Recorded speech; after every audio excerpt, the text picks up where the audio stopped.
ফাইনালে যেতে দক্ষিণ আফ্রিকার সামনে লক্ষ্য মাত্র ৫৭ রান। ওভার প্রতি তুলতে হবে মোটে ২.৮৫ রান করে। এই রান নিয়ে শুরুতেই লড়াইয়ের আভাস আফগানিস্তানের। সতীর্থদের তাতিয়ে তুলতে দফায় দফায় মেজাজ হারান রশিদ খান। ফজল হক ফারুকী তুলে নেন ডি ককের উইকেট।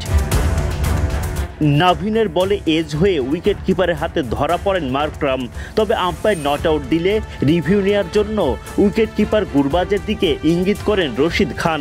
খেলা হবে, মজা হবে, আর খাবার জমবে রুচি সসে। তবে সাড়া পাননি, তাই তো রিভিউ নেননি। পরে দেখা যায় রিভিউ নিলে নিশ্চিত উইকেট পেত আফগানিস্তান। লক্ষ্য একেবারেই ছোট, তাই তো আর ভুল করেনি দক্ষিণ আফ্রিকা।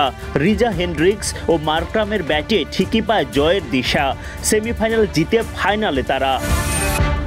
ইতিহাস গড়ে সেমিফাইনালে উঠে দক্ষিণ আফ্রিকার বিপক্ষে টস জিতে আগে ব্যাটিংয়ের সিদ্ধান্ত নেয় আফগানিস্তান।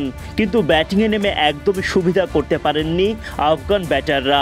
ঝড়ের বেগে উইকেট তুলতে থাকেন প্রোটিয়া বোলাররা। পাওয়ার প্লের প্রথম ৬ ওভারেই ৫ উইকেট হারিয়ে ফেলে আফগানিস্তান। আফগান দুর্গে প্রথম আঘাতটা হানেন মার্কো জানসেন। ফর্মে থাকা ওপেনার রহমানুল্লাহ গুরবাজকে রানের খাতায় খুলতে দেননি।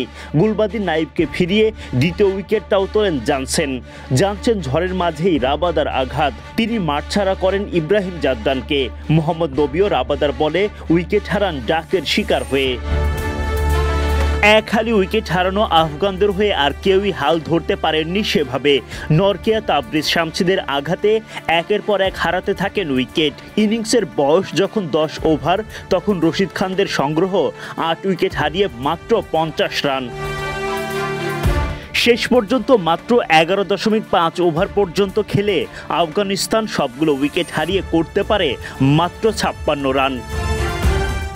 মাত্র ৫৭ রানের টার্গেট, সেটা তুলতে আর চোখ করেনি দক্ষিণ আফ্রিকা। আফগানিস্তানের দাপট থামিয়ে ফাইনালে প্রোটিয়ারা।